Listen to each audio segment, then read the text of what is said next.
I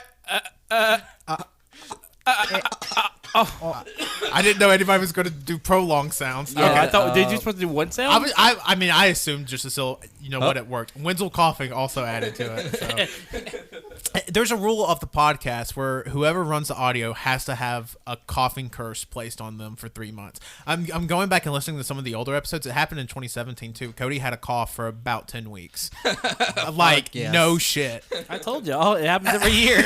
Every year I'm sick for a quarter of the year. But anyways, welcome everybody to episode 106 of the All You Can Hear podcast. First episode of AniMay, which is AniMay? Which, if you're not clever like we are, we're doing every numbered episode this month is anime related because you know everybody really likes our anime. Why?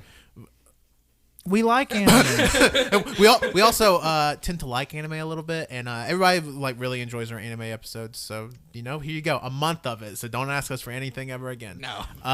And I am one of your 6 co-hosts, and with me Tanner, as per usual.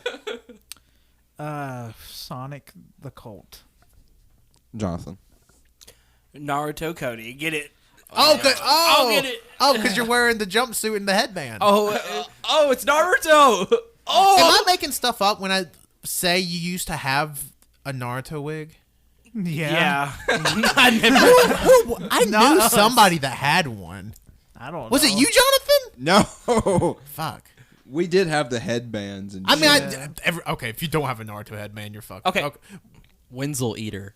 Oh, Oh yeah. Eat yourself. Tokyo Pat. Tokyo, I get it. Well, hey, you want to do the red and leak big Tokyo? Yeah, copyright. Yeah, they own the word. Tokyo. So this week's episode, we went through and all 6 of us picked an anime from like our childhood, early teenagehood that we really enjoyed, really loved, that resonated with us, that we wanted to show the rest of the group. We watched the first episode, sort of similar to our seasonal anime reviews, and we're gonna go through series by series and talk about the first episode of the retro anime. And I'm gonna start because we're going in the order of the Google Doc. My retro anime was Zatch Bell.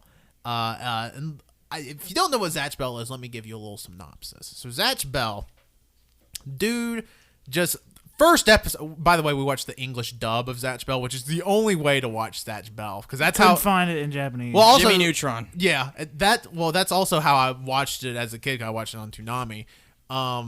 The first 3 minutes is Zatch Bell flying through a window, eating a whole ass live fish, screaming. It's the voice actor. It's just screaming, flying. Oh, there's a hawk. There's a fly in here too now.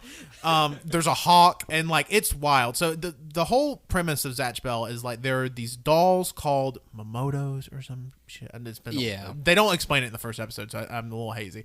But it's called something. There's 100 of these dolls.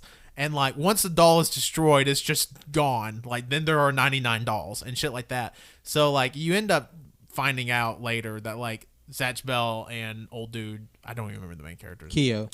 Okay. I was thinking it was Kyo, but then I've been watching Fruits Basket, so I don't remember. There's a lot of Kyos in anime. I don't know if y'all know that. So Zatch Bell, one of these dolls, and like the whole first episode is Zatch Bell pretty much just screaming at Kyo, being like, "Don't be a shithead." Yeah, it was a lot of screaming from just Zatch. Yeah. So I want to know, what did you guys think? So who here had seen an episode of Zatch Bell prior to this? Me. Probably everybody. Everybody. Just Yeah. because it was on It was on Toonami. Toonami when we were young. But how many here had seen the first episode of Zatch Bell? Me. I had. But like I said during our viewing, it had been well over 10 years. Yeah, It's but- definitely been like 15 years. Yeah, since I've it seen had the been episode. since like it had originally aired on Toonami, which was probably 04, 05. Back when I thought it was actually good. Yeah. I remember it being around, I was around 14, 15 when I first saw it, so it had been like 2004, 2005. Yeah, When it so- first started airing. Yeah, so I was like 9 or 10 when this was airing, and you know, you look at anime a lot different as a child, come to realize, than you do as a 23-year-old. Because I remember Zatch Bell is like what brought me back into anime, like Toonami in general, but it was Zatch Bell that really hooked me. Zatch Bell and Bobobo, and Zatch Bell is what actually inspired me to eat sushi for the first time because when I went to a restaurant, I saw a yellowtail on the menu, which is the yellowtail. You know, Zatch's favorite food is yellowtail. That's what kind of fish he eats in the first episode. Yeah.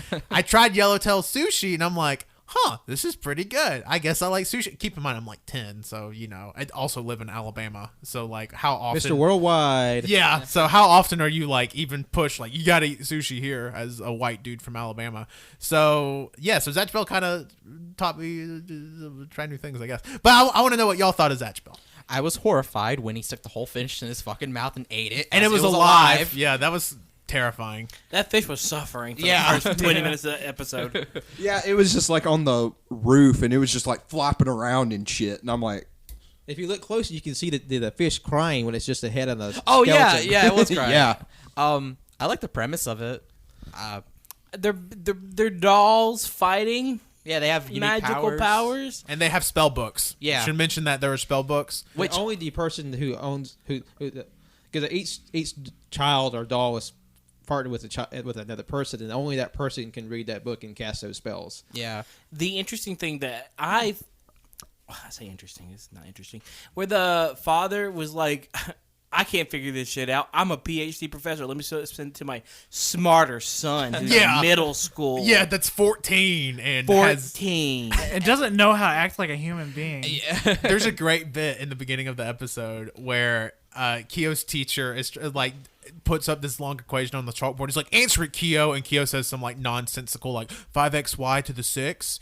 And the professor's like, darn, that's correct. And is so pissed off about it. It's so bad. It's like literally everybody has like this murderously rage intent towards Kyo because he's so smart. so smart. I mean, He's also an asshole. which He also is an I asshole. know how to feel. I know. I hated when my teachers hated my guts because I was just too damn smart.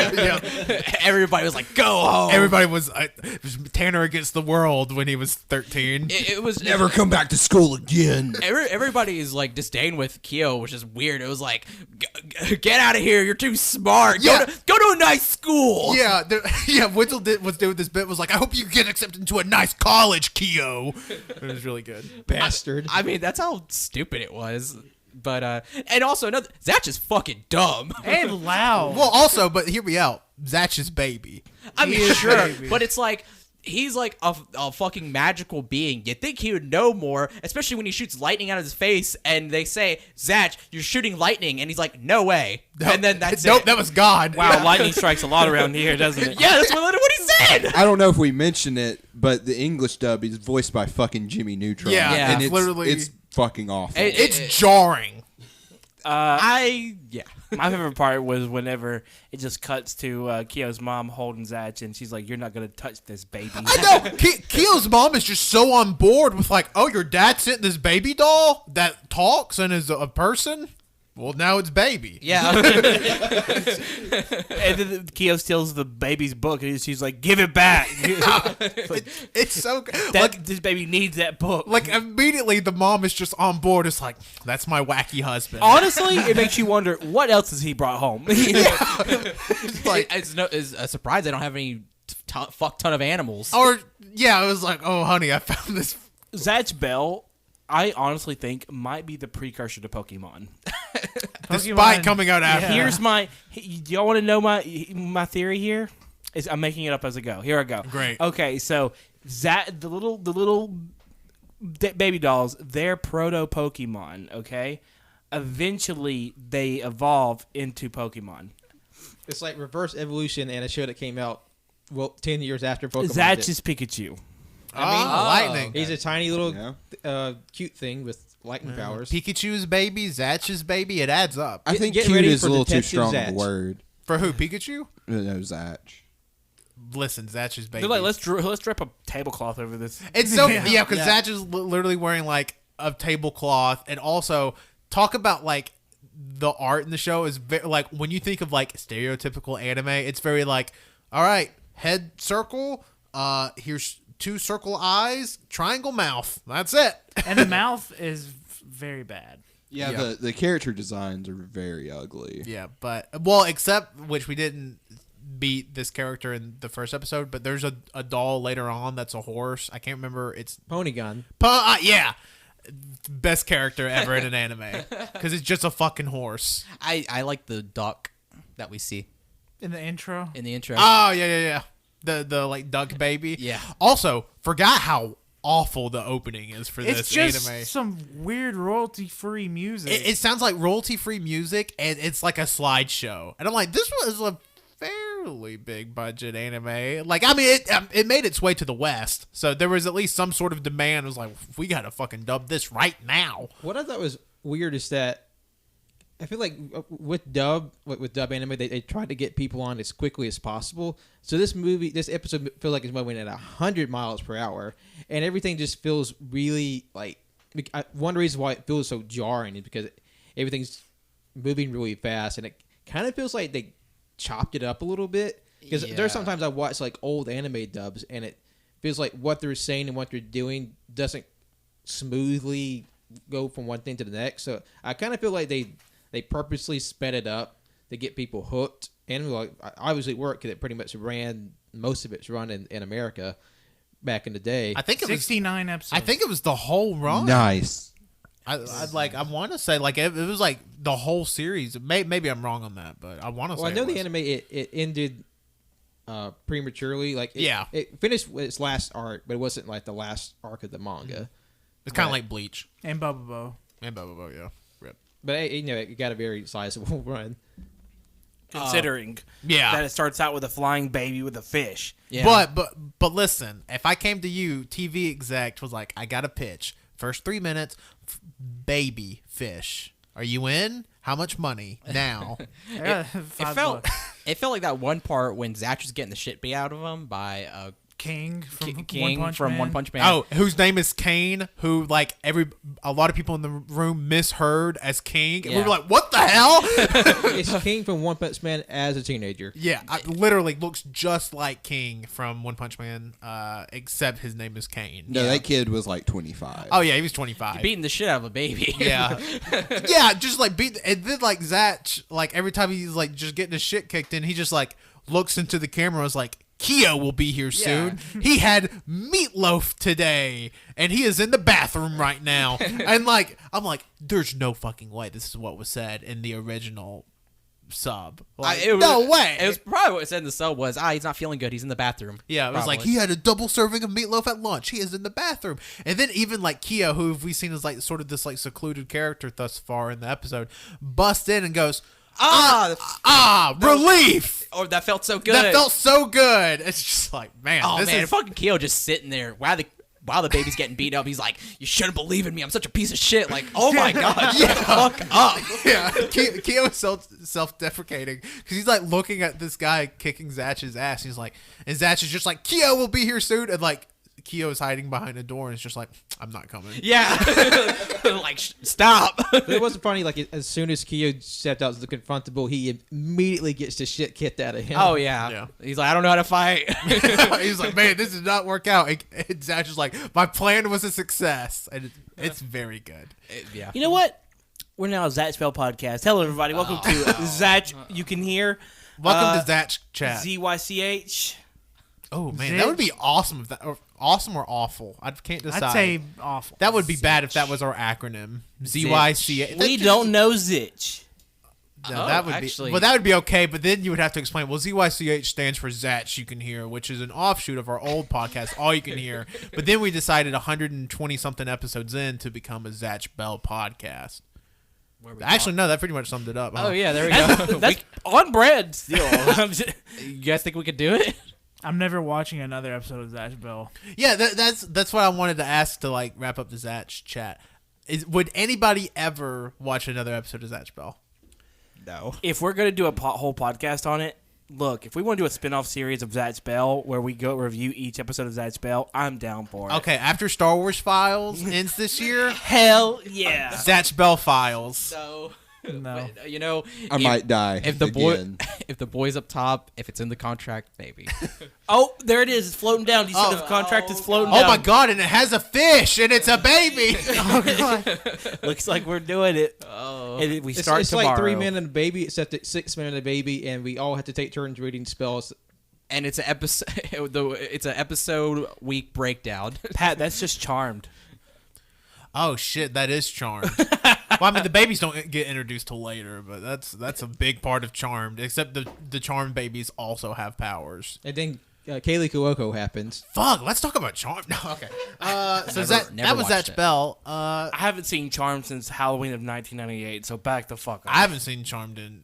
That was the show my mom used to watch every day when I was in elementary school, and like when I woke up in the morning, I am the love. And I'm like, hell yeah, Charm's on. Time to get up. It's funny because I remember it was about the same time Harry Potter was first getting big. Yep. And my mom was like, "Oh no, Harry Potter! I heard bad things about it." But she's also watching Charmed at the same time.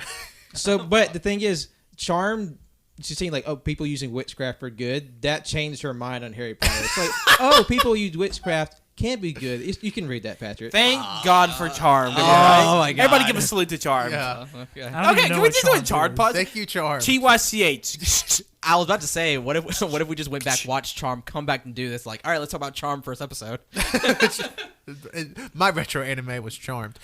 They rebooted it. I heard the reboot's not that good. But so we're going in order here. Wenzel, would you like to tell us about your retro anime? No. Oh, okay. I chose Soul Eater. I watched it around the time I think it was either the summer after 8th grade or the summer before. I can't remember, but it was during the summer I watched it because it was like a gift. It was on Amazon. The entire series was on Blu-ray, so I bought it, and I was just like, this is what I'm going to spend my summer doing. So I watched it, loved it. Then 3 years later, this was 2013, 2016, I watched it again. I was like, I don't know how I feel about it because, again, I was a teenager, and I was being so influenced by everybody around me for some reason. And Yeah, you nerd. because everybody I talked to didn't watch it, or the only other person who watched it didn't like it. So I was like, You calling shit. Talking sorry, shit. Cole. bitch. It was Colt. Colt didn't like it. I didn't. It's not that I didn't like it. It's just like I dropped off. Oh no, I'm not putting any blame on you. I'm putting blame completely on myself because I eventually gave it away, the Blu-ray series, which made me really sad because we watched the first episode and I realized I truly love Soul Eater because fuck me, that first episode was so good. Watching it again, such a beautiful animation, really good intro. It starts off with like we live in this world where fucking there's death and there's this creature or these being, or it was one being called a Kenshin, and he's like the most evil fucker in the world. And they Exact quote. yeah, and death defeated him and locked him away. But to make sure no other person or creature can become a Kenshin, they have this academy for these people called Meisters, and they use weapons, which are people who can turn into weapons. They use them and hunt them down. And part of this academy is that these students, they have to kill, or they have to get 99 souls for their weapons, and then have one witch soul, which will complete their training, and then that weapon, whatever it is, becomes the death scythe for death. And it's very honorary, very nice. And then the main character that we see in the first episode is Maka, and her weapon, which is a scythe, Soul Eater. And yeah, it takes off from there. So feel free to take my anime enjoyer card, but I had never seen Soul Eater before, which I feel like is like a pretty standard anime that somebody I hadn't seen it either. Yes, so I'd never seen Soul Eater, and watching this, and like I knew nothing about Soul Eater. I knew what Soul Eater looked like. Yeah. that was it. Like Soul me Eater, too. the character. I was like, oh, he just turned into a fucking side. Yeah, I was like, that's I thought he was the main character. yeah, and like watching it, like I'm like, damn. It was very good. I'm I was watching very Soul Eater. surprised. Yeah. That might be my next thing we watch. Yeah. Who else has seen Soul Eater? I've seen it. I've seen And it. have you? I have not. That was the first time I'd seen Okay. it. Well, I'm glad everybody liked it. Yeah, no, it was more, I guess, goofy than I expect. Like when I just hearing about Soul Eater, I expected it to be like a more serious Death Note, if that makes any sense. What? I mean, they both have Shinigami in it, Death God, so there's a Yeah. So correlation does there. fucking Bleach, but like, Yeah, true. But I mean, just for some reason, I didn't know any. I again knew nothing about Soul Eater. Yeah. I think the one thing that always, and again, this goes back. I've never got into One Piece because of the art style. I think I've always been turned off by the Soul Eater art style for some reason. But now that I've that's whenever it was on air and people were really into it, and even a few years ago. But today, since I've watched so many different anime with so many different art styles and so many different, now that I've got more of like a palette to go off of, like the art style didn't bother me anymore, which makes me really happy because it seems like it'd be something that's very, very good. Oh yeah, I that's what really like. When I first watched it, I knew nothing about it. I watched one episode on Toonami, and I was like, I gotta watch the rest of it for some reason, and I very much love the aesthetic. Yeah, of it. like it's kind of like it looks like I could see me watching it when I was a teenager and stuff, and being like, "Oh, this looks this isn't Dragon Ball," or even though I liked One Piece and stuff, but I'm like, "This is goofy" and stuff like that. But kind of like Cody, like now that I'm more of a anime connoisseur. Okay, first of all, connoisseur, and what the fuck? It's That's a Contois. throwback. I knew- Wow. Because we it was an episode where they putting words into Google Translate. Yeah. And she just saying them really weird. Yeah, and Colt said connoisseur. Anyways, Wait, was that a yeah, throwback? Yeah, it's one yeah, of the earlier yeah. episodes. Wow. I need the wiki. You're off the show. But anyways, like I appreciate it a lot more, and like in motion, like I guess like just images from the show doesn't do it justice. Seeing it in motion is like, damn, this looks. It's very slick. Yeah, I even said when we were watching, I'm like, this is clean, super slick. I love it. I love the whole art. I guess the aesthetic of it. It's like a wacky pseudo British Victorian thing that's really cool.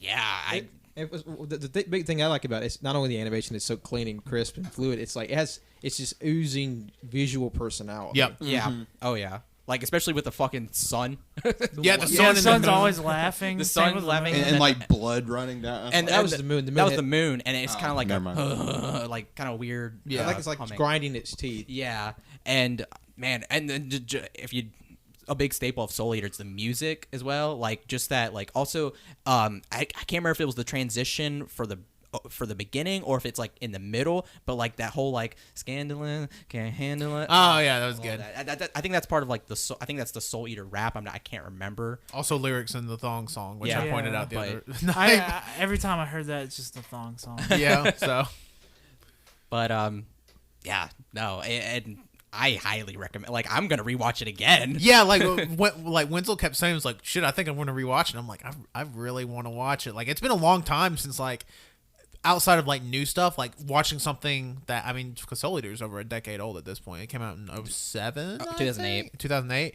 So like it's been a while since something that's, more than a couple years old has like hooked me in like that. I'm like, shit, now I gotta like binge it. But I'm really excited to binge. I haven't binged an anime in a long time. Like now with anime, I usually watch it week to week, or or it's only 12 episodes.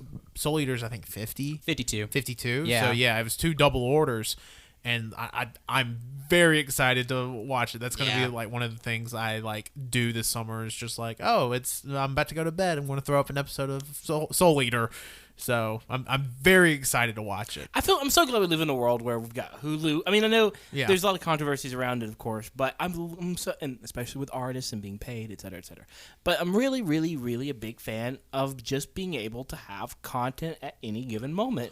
Like content on demand is just fantastic. Well, Like, especially anime too. Like I mean, with yeah. Like Like- we were deprived for so long where we had to go on sketchy websites for years and years and years to try to find anything that was semi decent. And now, like we were saying the other night, we just popped up on Hulu like Soul Eater, and it's like full HD. Yeah. Like Well, Soul Netflix. Eater's on Netflix. yeah, oh and- yeah, Soul Eater was is it Netflix. Netflix and Netflix. Crunchyroll. Yeah. But still, that we popped it up on Netflix and it's like Yeah. full HD, sitting there watching on 4K TV, and then you're like, oh, it has 2 seasons. I can literally watch every episode of this show right now if I wanted to. And like I don't know how much like everybody at the table can relate to this, but like I remember Cody and I as like when we were like big into Naruto, when we were like I was 10 and he was 12.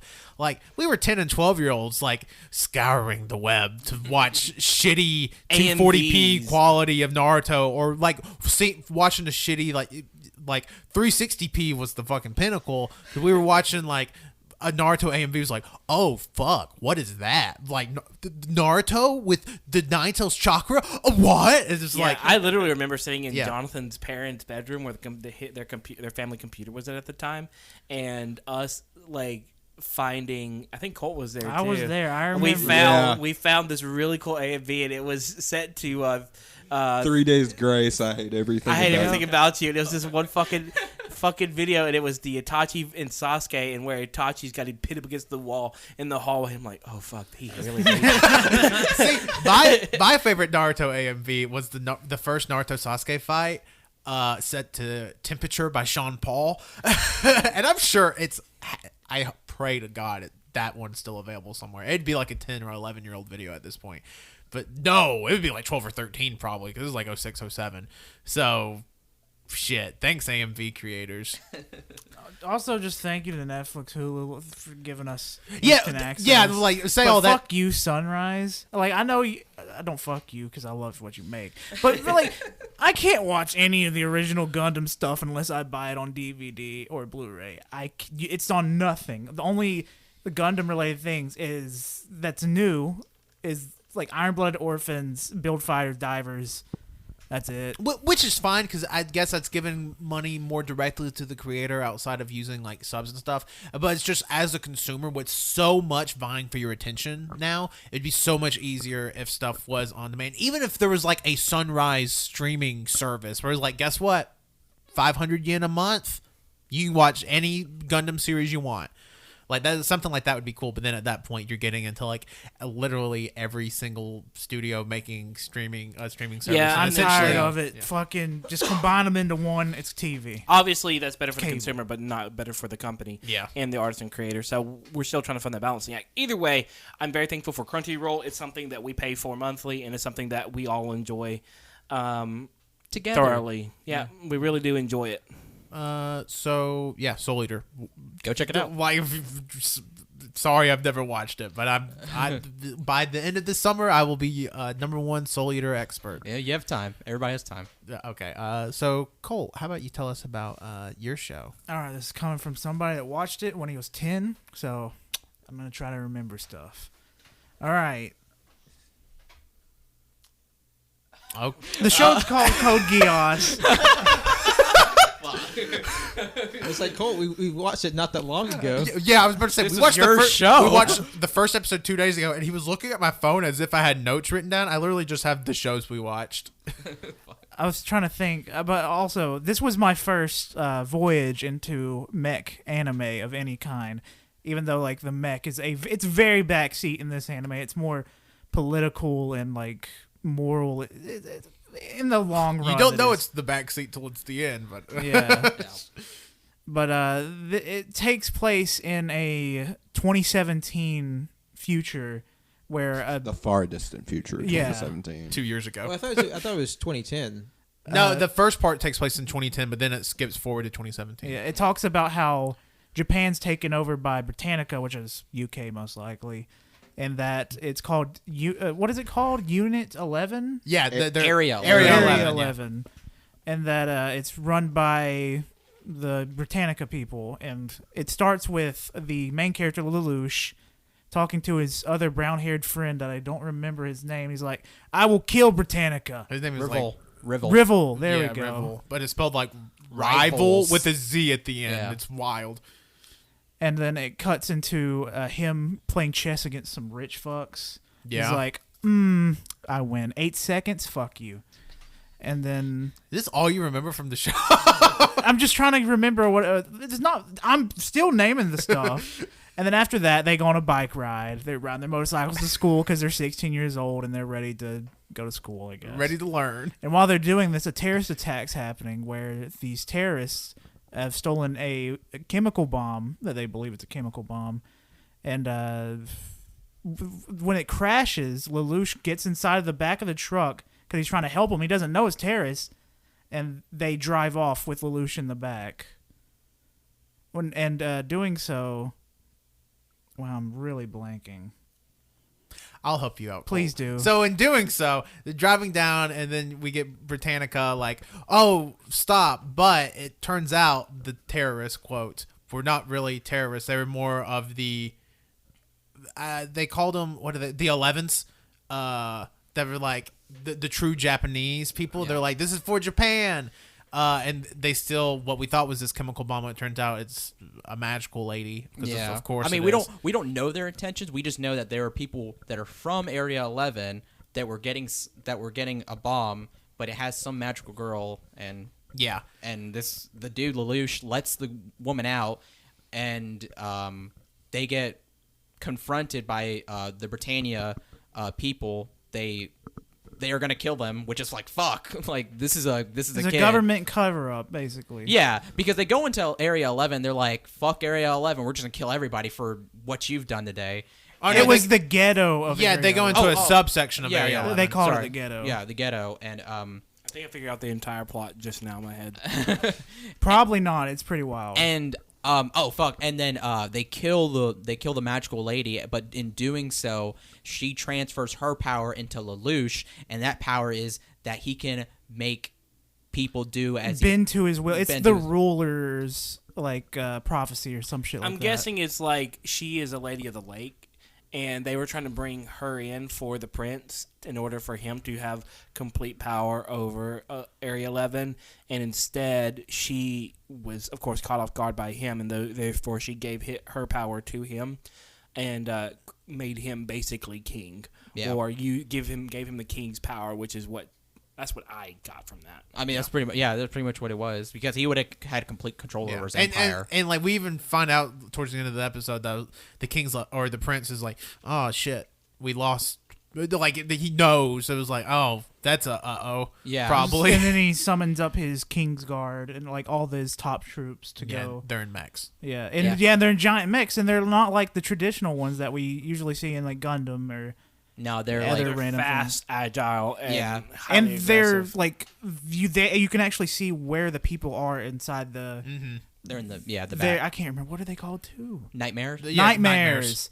There's like a huge backpack on them where they go inside. It's similar to Evangelion, where they have the little paws that go in their neck, they're the spine, Yeah, but it's more prominent in the back.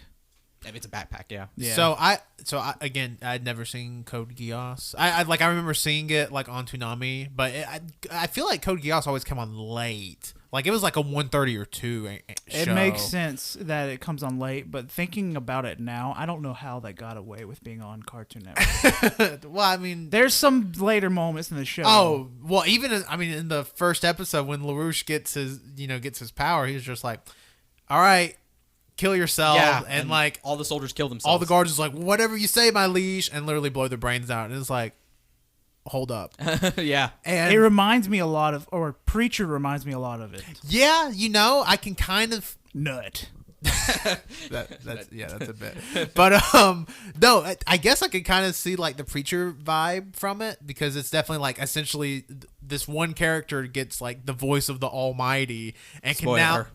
Well, that happens in like the first episode. Of Yeah, I Preacher. know. Yeah. Well, it's not the voice of the Almighty. It's this completely new Genesis. Well, yeah. entity. Well, yeah. Well, we're talking about in Code Geass, it's whatever this is. Yeah, whatever. Know your lore. It's very similar. Very similar, and it's pretty much could rule the world with this if they so choose to do so. So I thought it was pretty interesting. I liked it. Yeah. Yeah. I liked it a good bit, even though I've already seen it all. Did you like it?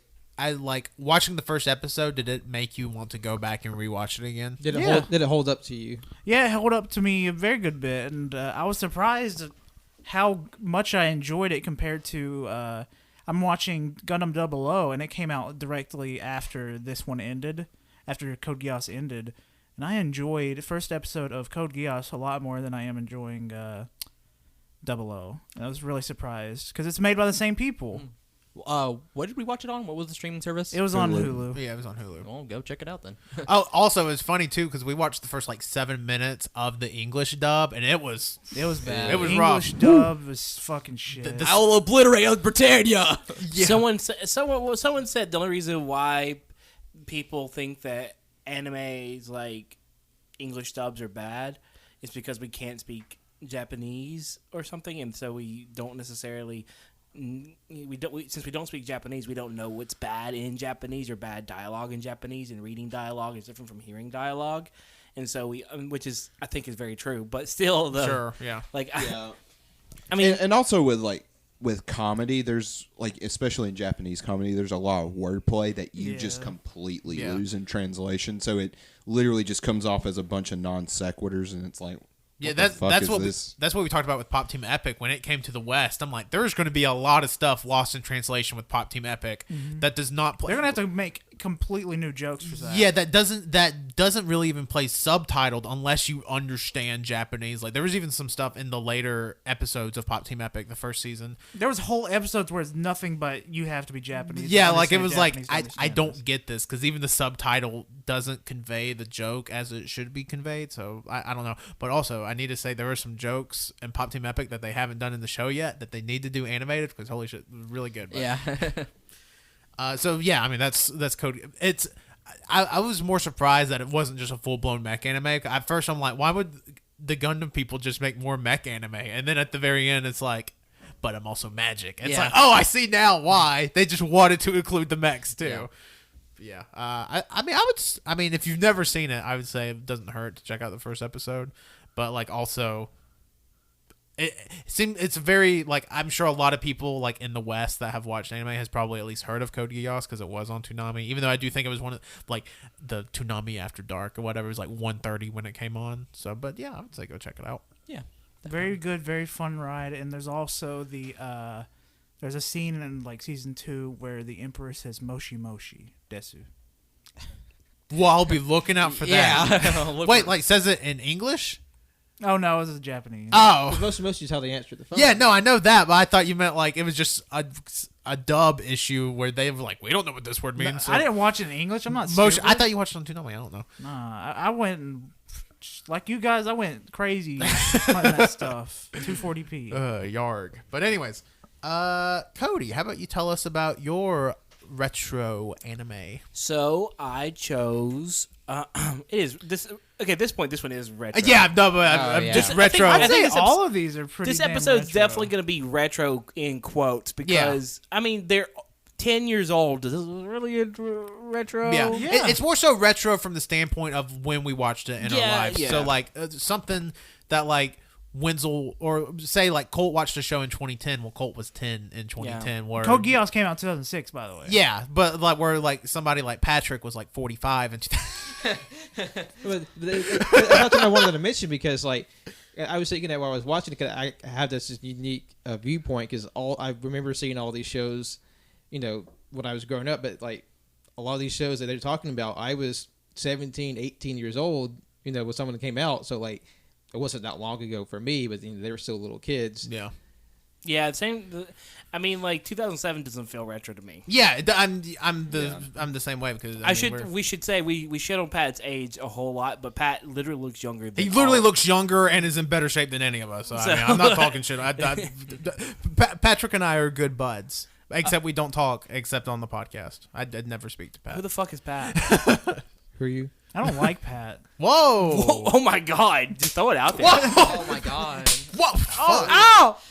Ow! He's spanking him. I wish I could have seen Pat's face during the bit because there was just no emotion.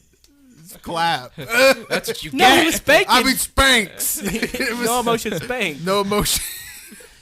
No, that's one's gonna be a good listen back. This is gonna hurt me more than it hurts you. Yeah. No, Pat enjoyed it. Did he? Oh, Cody, tell us Oh about yeah, your Rurouni show. Kenshin. Speaking of spanking, okay, so Rurouni Kenshin was one of those shows that I guess came on Toonami, and it was just like still had the old style to it. That old style. I mean, I think it came out in 93, 94, somewhere in It there. was like mid '90s. I don't know, probably 96. I remember coming to Toonami like 2003. 'Cause I remember watching it after school in middle school. Yeah, so it was created a long time ago, but it had a really catchy intro, and I love the intro to this anime. I liked it. And it was just had this really. It was 94. To me, it had this very, very cool character, Kenshin, for the fact that he was a wandering samurai, and he was this guy that was kind of left over after the Meiji period, after the Meiji era ended. I mean, the Not the Tokugawa. Meiji. Yeah, the Tokugawa era, not the Meiji. He's actually in the Meiji. Wow, you've got era. egg on your face. He's 11 years into the Meiji era, where samurais have kind of been basically banned. They're made illegal to a large degree, and this is of course the mid to late 1800s. somewhere in there, like I guess 1860s, 1870s. It's It was Somewhere 20 in there. years before Yeah. Red Dead Redemption 2 happened. It's like 1860s. Yeah. So, so this is a time period where you see those samurai disappearing. So just in the same way as, I mean, it's basically like Japanese version of a Western. Yep. Almost. Because you're dealing with the same sort of things that something like Red Dead Redemption has, or a lot of Westerns have. It's the modernization. Oh, yeah, It's the story of modernization, and the remnants of the left behinds and the cultures that are smashed due to modernization. Because there came a point in time where most of the world was like, we have to modernize. We can't wait on it, and started smashing cultures, identities, and mentalities that existed for hundreds of thousands of years. And that's sort of what this deals with, because Kenshin, he's a samurai that fought in the Tokugawa period. He is the legendary Batusai, which is the Manslayer? the manslayer, a guy who just basically killed a bunch of people. But on the surface level, he's a very kind man. As you learn throughout the series, of course, this show is 26 years old, so Yeah, this show's old. or 25 years old at this point. So I think it's perfectly fine for me to say that he, of course, it's not a spoiler. He is trying. It's kind of a redemption factor for him because he did kill so many people. He wanted to. Because he killed so many people, he wants to redeem that fact about himself. So he carries around a sword that is a reverse blade, which, of course, in the English dub, or did we watch the English dub or we watched the Japanese? No, we watched Japanese. Japanese. yeah, the voice is still shit. Yeah. Sound like Baby. Well, I mean, again, 94. So There's been better voice acting before then. go back and watch Dragon Ball. Go watch 08th MS Team. Whatever. Anyways. Got him.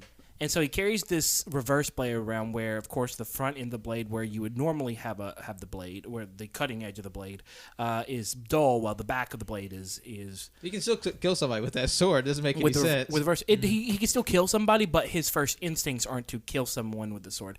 It's to incapacitate. Incapacitate. So, of course, first instincts for any samurai with that sword would be to use it the way they know how to use it, because any type of sword play is considered to be muscle memory to some degree.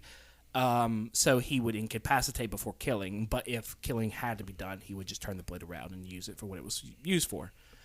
He uses a legendary style, forgot what it was called. The Kamiya Kishin style? That style. That's the girl style. Hitten Mitsurugi. Hidden Mitsurugi, yeah. Yeah, Hidden Mitsurugi. Yeah, and it's like a super powerful, like, Ultimate style, something it's like like that. a very powerful style, which allows him to have these moments where he's like, at least in the manga, I can't remember, and I think in the anime as well as you go on, where he has these moments where like, this part of the style is called where he has the name call out of the power, which I still think is a really kind of cool part of it. It's one thing we need back in anime. We need I love it. like we need to know what's like Spirit Bomb. We still have it. Kamehameha. My Hero Academia. Yeah. did all Full Yeah, that. I know, Cow. but like it doesn't happen as often as it used to. It just kind of we have just kind Boruto does it. One Reagan Piece does it. Reagan does it. You know what? It never left. But anywho, Self-defense salt. he has those moments where he fights these bad guys, and these bad guys are just like they're remnants of that era that are banking off of like the turmoil of the changing of the times. Yeah. And that's something that I really liked about this was just like he was this remnant that was making do with the situation and kind of becoming a good guy, while these other guys are just taking advantage of it. And he's like. This is all going through 11-year-old Cody's head, by the way. Yeah. these overarching themes. But one of it is a romance in a way. It is meant to be a Meiji-era romance, or same thing as like a Western romance in a way. Like I don't know. He's crushing on that girl. We know. Yeah, and it's just really good because you start to see him develop, and you see his strength, you see how strong he actually is, and like he's a good guy on the surface, but whenever a threat comes along, he becomes it's kind of spooky because he kind of goes from this really kind, happy guy to this like you see this look of murder in his eyes and his Yeah, murderous and it intent. only happens a couple times in the show, but I remember I can't remember when it is in the show, but it's like volume 2 of the manga, and it's like, oh my god, this guy's fucking nuts. Yeah, no, he's insane. He starts. I mean, like you don't really get in the first episode. First episode, you get a kind of taste of what's to come. But as it goes through, you just start to meet new people. You start to see their battle side. Like, you start to see just how powerful this guy is and how fucking terrifying he is. And him trying, like, no matter, so many times he tries his hardest to be better, but there's always some remnant of his past or of the past world that comes to take him on, and he has to revert back to that, like, primitive side of himself. Yeah, it's always something pulling him back. Yeah. Yeah. So, anyways, I enjoyed it. I love the anime. I've watched. I mean, does it hold up in age? Somewhat. I definitely think it holds up better in manga than it does in anime.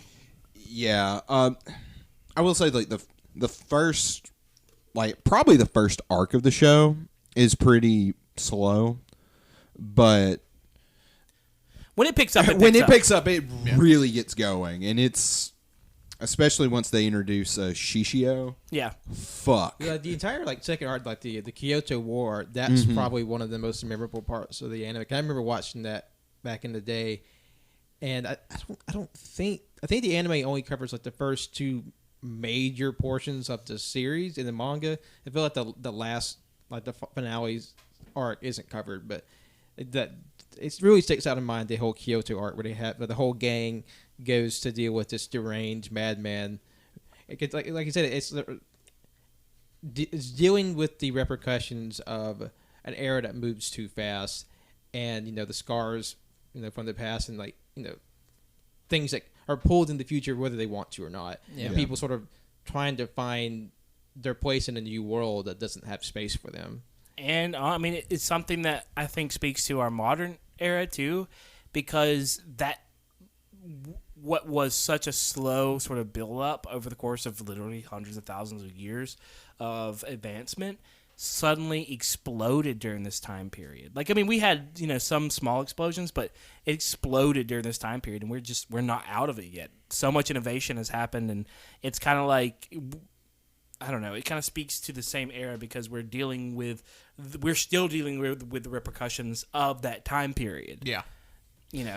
So I had never, again, take away my card if you must, but I had never seen Rurouni Kenshin. Oh, he said it! He said the word! Yeah, I can never pronounce it. It just say Wanderer. No, Wanderer Kenshin. I'd never seen it.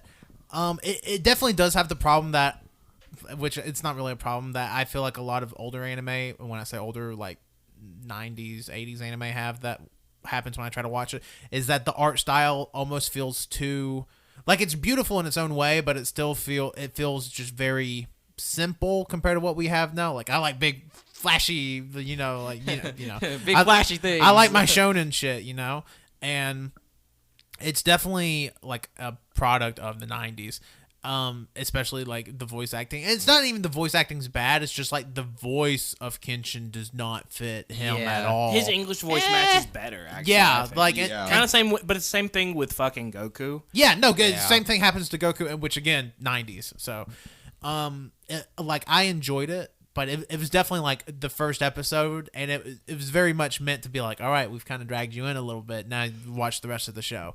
So, like, I don't know if I'd ever watch the rest of the show, because I just don't know if it could keep my interest personally, like from what I want from anime now. But I enjoyed the first episode for what it was, which was a show from the 90s, mid-90s. And I would, over the anime, I would recommend the manga. Also, too, the manga is a fuck ton more brutal. Yeah, and the thing is, though, is the anime is basically just the manga, like, animated. Like yeah. it's kind of novel concept. Well, the thing is, though, is like what Tanner was saying with a lot of modern anime, you're dealing with a lot of more flashy, beautiful colors, things added like that. Stuff stuff that's like we're used to by now. But back when, in this time period, still you're dealing with manga, where anime was just the manga. Made for motion. In motion. It was practical, like no added effects or anything. Yeah. It was just what was on the page was animated. Not to say there wasn't any practical, but it was more. Or sorry, I'm probably using the wrong word. But no, I get what you're saying. Yeah. Yeah. And plus, like it just, even though it is an anime, so obviously there are some stretches with reality. It's still, to a certain point, a pretty down to earth. It's pretty grounded. Yeah. Period setting, so they're not having people shooting like dragons and made energy and like crazy stuff like that. But it does take a bit of a turn, but even the bigger stretches still feel somehow plausible, even in this fantastical setting. I mean, to an extent. Yeah. I mean, like the whole character of Shishio is this guy who's like covered in burns and then can like create fire and shit. But like outside of that, it is just like a little more heightened version of reality versus like planet destroying badasses. Yeah. What did we watch it on? Netflix. Something. Cody threw it up. Yeah. Well, Oh, it was Netflix. yeah, it was on Okay. Netflix. I can't Okay, remember. because I really enjoyed it actually. Yeah. Like, I mean, I did think like the whole like its humor kind of doesn't really hold up, and the voice as well. But I mean, Yeah. I would definitely want to check out the manga because it looks very interesting to me. I really enjoyed it. Yeah.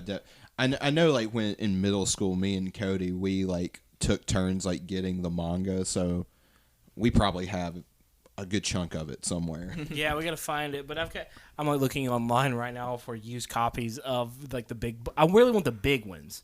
I want the full series. I have the one that has the first 3 all together. oh really? Oh wow, Mm-hmm. dang, that's cool. How much do they run for? Probably 50. Well, if you're looking on eBay for a full series, people are wanting like $150, but you can go on Amazon and get But it. it's like 28 volumes. Yeah, that's not near as bad as I would have expected. Yeah, but if you go on like Amazon, you can find each individual like big book for like $20. Oh, okay. But yeah, so that's Rurouni Kenshin. What? It's just something about that word. Like, it's just the R so close together. I can't say it. Like, it's just. I don't know if I've ever told this story on the podcast, but I couldn't really talk until I was like 8. You've So told that, I've, like- I've probably told it before. Yeah, we all know. Well, I know you all know. That's but- gonna be on whenever we make the wiki for us. First, we'll send it Tanner, who couldn't Talk talk till until he he was was 8 8. years old. But yeah, now like- a podcast host. like in my mind, I just want to say like Rurouni Kenshin. Like I want to say it like a baby, but I know that's wrong. Rurouni. But yeah, so that's that show. So Patrick, how about you tell us about your retro anime? The retro anime I brought for the boys to see was a series called in the States Tokyo Pig. The Japanese title is Fair Then Partly Piggy. I don't Oh, think I watched this, did I? No, you were fucking You snoring. fell asleep after a certain Yeah, point. you were passed out. I had a long day that day. But Tokyo Pig, it's essentially like a comedy series, like a gag series, and it was made in Japan. Like it ran from 1998 to 1999. It ran in the States from 2002 to 2003. I was 12 when I first watched it, and it's a really simple, cute, lighthearted series. And what made it appeal to me is just like the really simple, cutesy art stuff. Because I remember every Sunday, drawing as much as I could from while watching it. I only saw each episode once because streaming didn't exist back then. So I'm just trying to watch and draw at the same time, and it was just a massively appeals to me because it's just cute and fluid and funny, and just because it stars as a young boy who's like very like studious. He's wound up, but his parents are very like parents and his family are very like loosey goosey and like free form. So they're trying to convince him to not take life so seriously, just like Lighten up. it's almost like the opposite. You want parents are expected to tell your kids, hey, study, do good in school. But he's like, nah, kick your shoes off, go play outside. Study too hard. Yeah. And he has to write in a journal, and his parents they find it and they kind of tease him for it. And he kind of like, oh yeah, they want me to write in this journal. I'll just make something up. And then then that's when the story starts taking the turn. Like whatever he writes in his journal comes to life. He writes something crazy like, oh, my mom gets a long neck, and she pops her head into his room. Her head starts stretching around the neighborhood. And Scary. he writes, says, oh, yeah, well, that's okay. I must imagine the things. Well, we had we had tempera pencils for dinner, and they had fried balls of pencils sticking out. And then he keeps testing the journal. Eventually, he's like, the whole city was filled with little pigs, and the whole city gets filled with pigs. Yep. And he tries to erase them all, but he misses one, and that pig stays with him. His parents are like, oh, you can't have a pig in the house. Get rid of it. And he kind of bonds with the pig as he's leading the way, and then that kind of leads into this whole big story, it's where the story takes place. From there, the pig has the ability, because he's kind of made from magic, made from the kid's imagination. Whatever the kid imagines, the pig brings to life. So there's a point where he imagines the city is being attacked by a Godzilla with a piggy head, and then there's like a piggy army and a piggy Ghidra, and it just gets crazy from there. Cause that's what the whole series is about. It's just the wacky misadventures of a young boy and his pig. And I was interested, what did y'all think about watching? I'm pretty sure, if I had to guess, nobody had seen this before or probably even heard of it. I had never Never even seen it. heard Never of heard it. of it either. And I can definitely see where like some of your more creative drawings come from. Like I can definitely see how you've been influenced by this show. Yeah. Because it's like, especially when after seeing Piggy Godzilla, I'm like, that looks like something Patrick would pull out or something.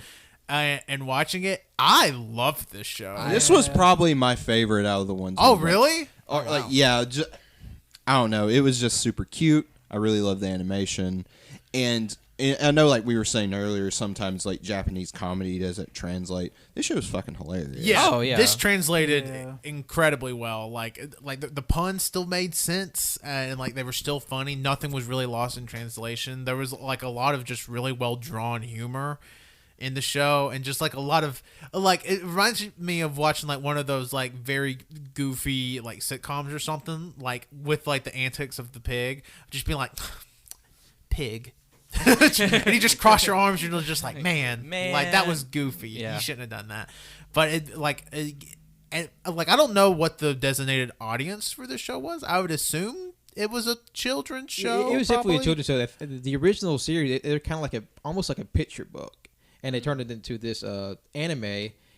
And I will say I watched the dub when I was a kid, so we had found a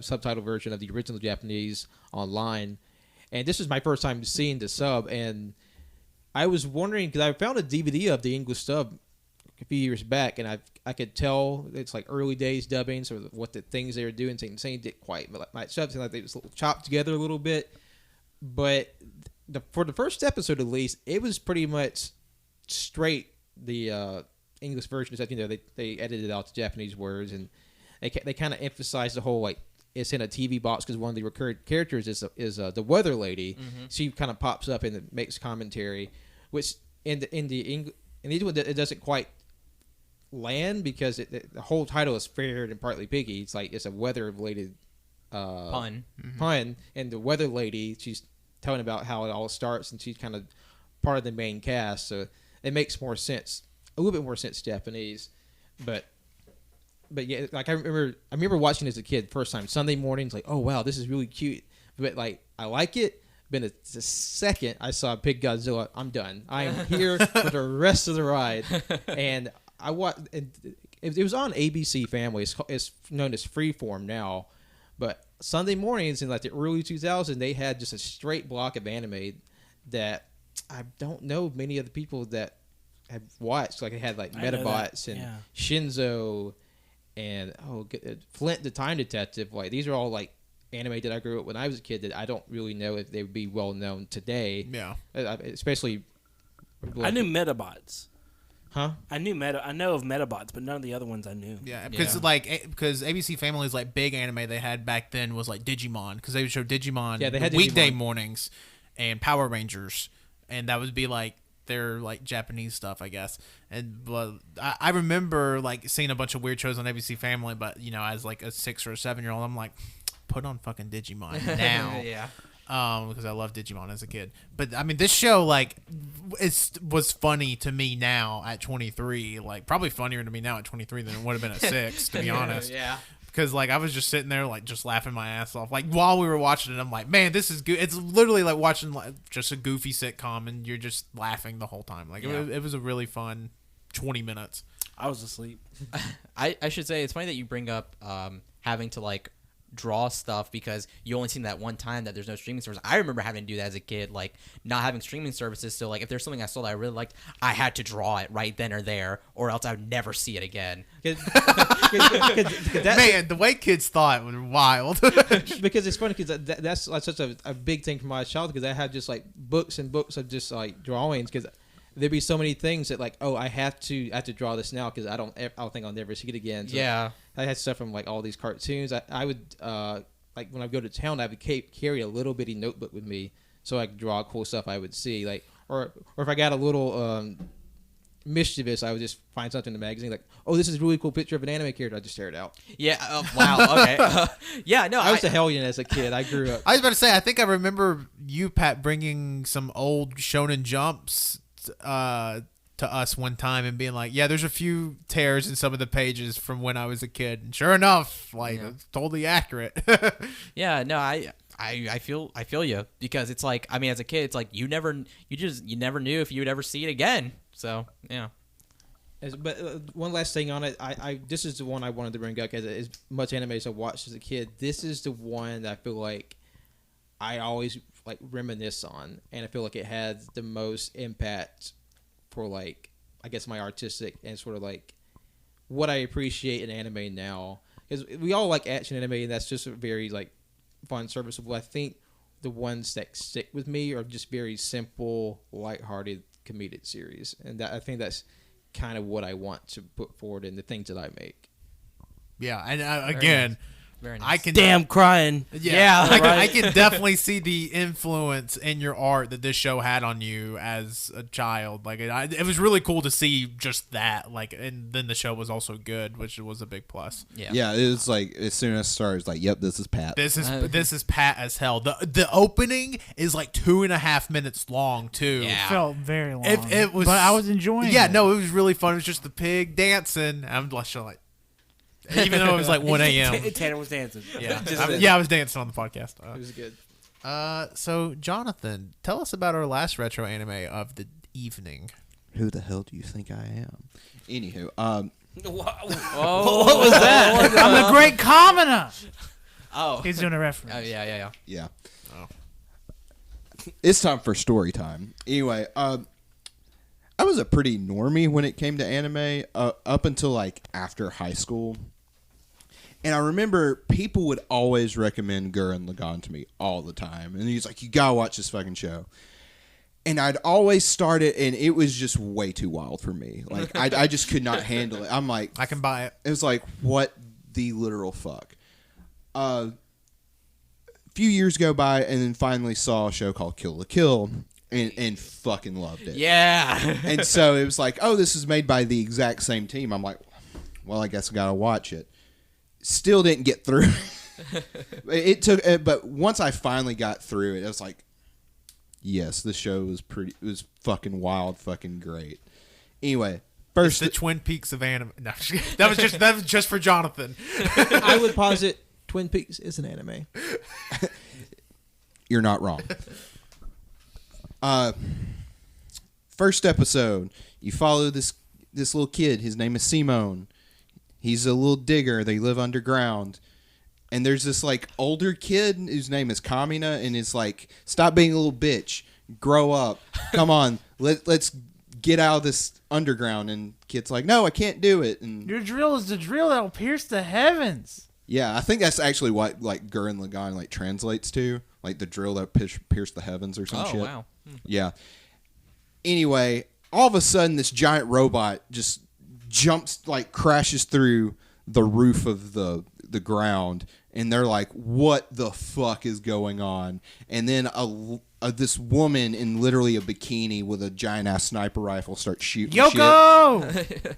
It like I said, when I say this show gets nuts, it gets fucking Oh nuts. yeah. And it gets nuts fast. Yeah. This is the first episode. Yeah, this is just the first episode. And then, anyway, they end up getting out, and they come to the surface world, and they're like, oh, fuck, this is beautiful. And then they start getting attacked by what are called beast men. And then that's the first episode. Which leads into Transformers, Beast Wars. Yes. And Bring it then back. Power Rangers Wild Force.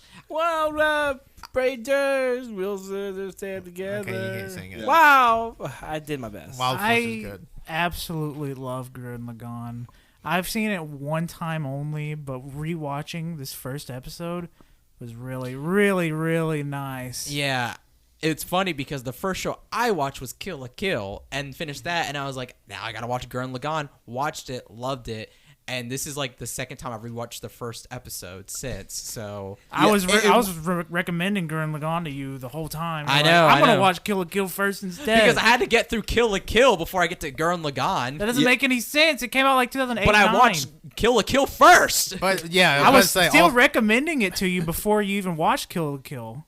Yeah, and I mean there are a lot of other anime that mean a lot more to me, like mostly like FMA Brotherhood and like Evangelion. Yeah. But like I don't know what it is about this show. This is like for me sparked a change in like my aesthetic sensibilities to where like used to I liked more like down to earth shit. Now I'm like the wackier the better. Yeah. Let's Fuck yeah, fucking bro. go. Yeah. That's Like- why I love Soul Eater. And then like it gets like how crazy the show gets, like by the end they're like chunking galaxies at people. It's like fucking bonkers.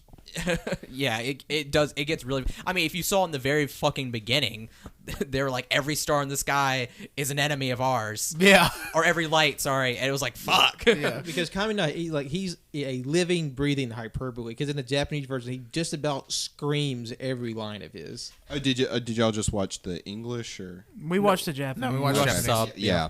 Yeah, which you said they were called beastmen in the sub. It I forgot they call them gunmen. Yeah. Yeah, so Which they're not even robots, are they? Aren't they just like giant creatures? No, Spoiler. Oh. So I had never seen, again, take away my card.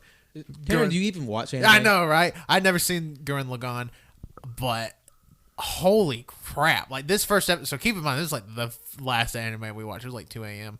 And like it like kept me enthralled the whole time. I was just kind of sitting there quiet. I'm like, is this real? Is this allowed? And I'll also say the show isn't really for everybody. oh, for Yeah. sure. And there are, this is more so for Kill la Kill. There are definitely some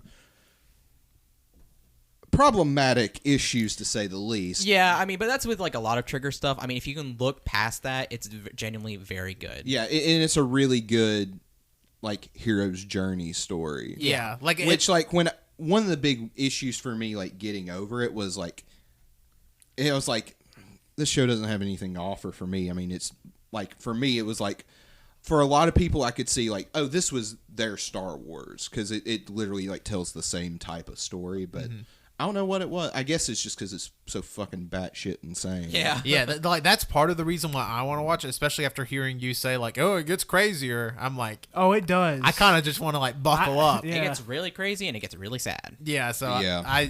I may also watch this as well over the summer just because I've given my thoughts on Trigger before and some of their shows, but like I've never watched Gurren Lagann, so maybe I should watch it because I mean I've seen a lot of people say that that's their best work.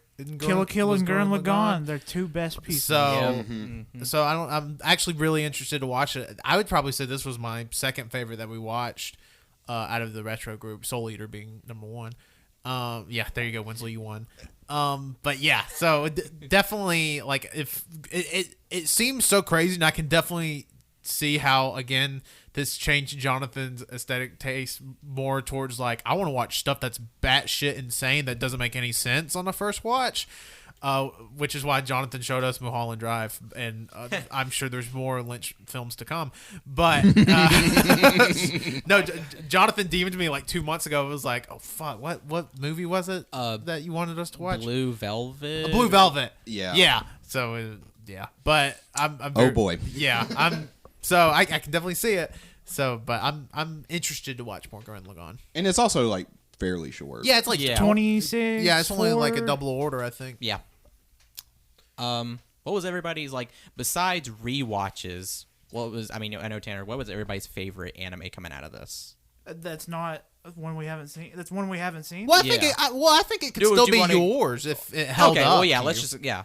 Oh, my favorite that I've watched was probably Gurren Lagann, and then I went to Code Geass, and then probably Piggy. Jonathan. Ah, fuck. They're all really good. I'd probably have to go with Tokyo Pig just because it was different and it was a nice change of pace. Yeah. I fell asleep, so I didn't watch Gurren Lagann or Tokyo Pig, but I really want to watch Soul Eater right now. So For me, Soul Eater, Gurren Lagann, and Code Geass. Yeah.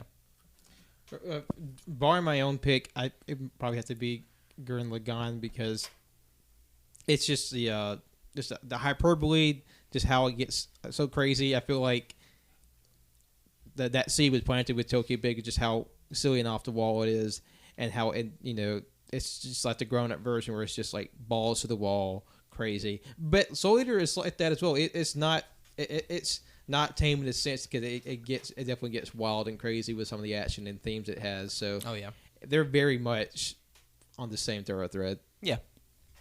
Yeah. So I mean, that's it. That's our sort of childhood anime taste in a nutshell, in a very basic nutshell. So a very simple nutshell. So, but if you've never seen some of those shows, go check them out. Yeah. Like all of those shows mean something to us in some way, or else we wouldn't have picked them as our like pick. So definitely, if you've never seen one, maybe go find most of them are on streaming service. I think like Tokyo Pig was on YouTube, so like you can find Tokyo Pig on YouTube for sure. Go check it out. See if you like it. Zatch Bell #1. I noticed nobody had that in their top 3. That must have just been a mistake on everybody's part. I will say, in your defense, I did get a lot of nostalgia going back to Zatch Bell because I remember watching it and loving it when I was 14, 15. I feel like the anime definitely suffers from like early 2000s ish, and plus like just the strength of like early dubbing is really For sure fluctuating. But I feel like if you can find the manga Zatch Bell, give it a shot. The manga might actually hold up. But I will say the author of Zatch Bell, if you don't like Zatch Bell in terms of art, he has a big jump in artistic ability with his following series, Animal Land, which I don't know if anybody's ever heard of that, but that is a good manga. Animal Crossing. I've heard of that once or twice. But yeah, so thank you everybody for listening to this episode. As always, if you like this episode, leave us a like, a review, a subscription, a rating, a follow on SoundCloud, on iTunes, on Google Play, on Spotify, on Wenzel started doing hand motions. I got really worried. On Overcast, all that stuff. Zune.fm, Napster, MySpace, LimeWire, MySpace, FrostWire. What other places could you get music at? Pirate Bay. Pirate Bay. Yeah. Go check us out. Everywhere. And you can follow us on Twitter at AYCH Podcast. Send us your anime hot takes. We need your anime hot takes for an episode we're recording. Or if you're listening to this week of release, we're recording next weekend. It'll come out in a couple weeks. It's hot takes or hot sauce and hot takes 2 anime edition. So we need your anime hot takes. Send it to us on Twitter at AYCH Podcast, or you can send it to me on Twitter at Tanner1495, or you can just DM it to the podcast account or to my personal account. They're both open DMs, so just send a DM if you want to stay anon, or if you want to send like 6. I don't know. I don't care. You can follow us on twitch.tv/AllYouCanHear, where May 25th from 6 p.m. to midnight, I will be doing our Sekiro 6-hour stream. I will be playing blind. I've never played Sekiro. I haven't. Yep. Wenzel and Colt will be my guides. We will blind him Yeah. for 6 hours. Yeah, and they will be the devils on my shoulder. Both devils, no angel.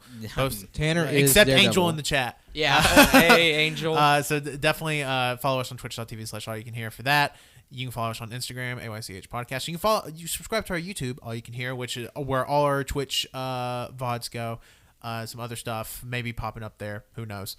But for now, bunch of Twitch VODs, like everything from 2019. Got some stuff from 2018, like 6-hour Bloodborne stream. We got our first victory from Fortnite there.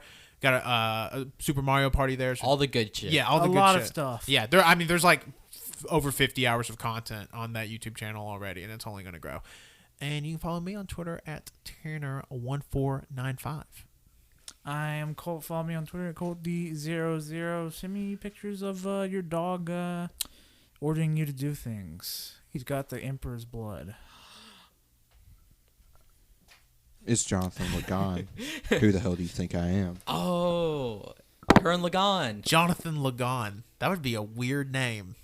But you know, It's just Logan. Well, I mean, it would be a weird from the fact that like the first name kind of rhymes with the last name. Jonathan Lagann. Like, what if my name was like Tanner Rayner? That'd be stupid. Well, okay. Jonathan But would be better. his name is Tanner Bananer. Thank you very much. Sorry for any Tanner Rainers out there. Your name's stupid, Tanner Ranner. Oh no, I'm sorry. Yeah, Jeremy Ranner. Hawkeye. But that doesn't rhyme. Okay. But Tanner, anyways. you're supposed to move is the Tanner Rana. Let Cody do his plug. My name is Cody. You can follow me at CODDOC11. That's CODDOC11 on Instagram and Twitter, but follow me on Instagram. This is Wenzel. Thank you for listening. You can follow me on Twitter at Winsy Wilkie. Follow my art Instagram at World of Winsy. Check out these shows. You might like them if you check them out. Yeah, maybe. that was a Wenzel bit that I used. All right. This is Patrick. Thank you all for listening. You can follow me on Twitter and Instagram at John Lost His Name. You can follow my art on Facebook at John Lost His Name Art. Thank you for listening to the first podcast of the Reiwa era. Oh yeah, I guess it is. Yeah. Oh yeah. We did this for you, Japan. Yep. Anime. Wow, that kind of fell at a weird time, huh? All right.